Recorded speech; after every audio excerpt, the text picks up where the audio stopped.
नमस्कार, मी वैशाली. अरबी समुद्रात निर्माण होणाऱ्या संभाव्य चक्रीवादळाबाबत आणि मान्सूनच्या आगमनासंदर्भात एक अत्यंत महत्त्वाची अपडेट समोर येत आहे. 11 मे 2026 रोजीच्या हवामान अंदाजानुसार अरबी समुद्रात सध्या चक्रीवादळ सदृश स्थिती निर्माण होत असून त्याचे परिणाम लवकरच राज्याच्या किनारपट्टीवर पाहायला मिळू शकतात.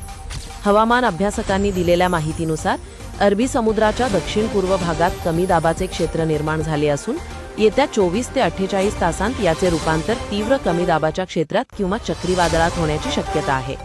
या सिस्टीममुळे मान्सूनच्या प्रवासाला वेग मिळण्याची चिन्हे आहेत.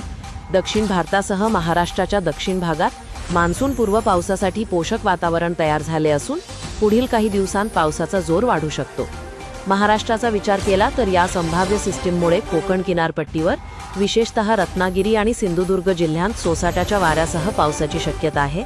तसेच कोल्हापूर, सांगली आणि साताऱ्याच्या घाटमाथ्यावर विजांच्या कडकडाटासह मान्सूनपूर्व सरी कोसळू शकतात. विदर्भातील काही जिल्ह्यांमध्ये अद्याप उष्णतेची लाट असली तरी चक्रीवादळाच्या प्रभावामुळे वाऱ्याची दिशा बदलून उकाड्यापासून काहीसा दिलासा मिळण्याची शक्यता वर्तवण्यात आली आहे.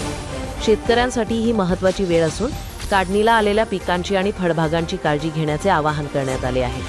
चक्रीवादळाची नेमकी दिशा आणि त्याचा राज्यावरील प्रभाव यावर हवामान विभागाचे बारीक लक्ष आहे. जसा बदल होईल तसे अपडेट्स आम्ही तुमच्यापर्यंत नक्की पोहोचवू. हवामानाचे असेच सविस्तर आणि ताजे अपडेट्स पाहण्यासाठी आमच्याशी जोडलेले रहा.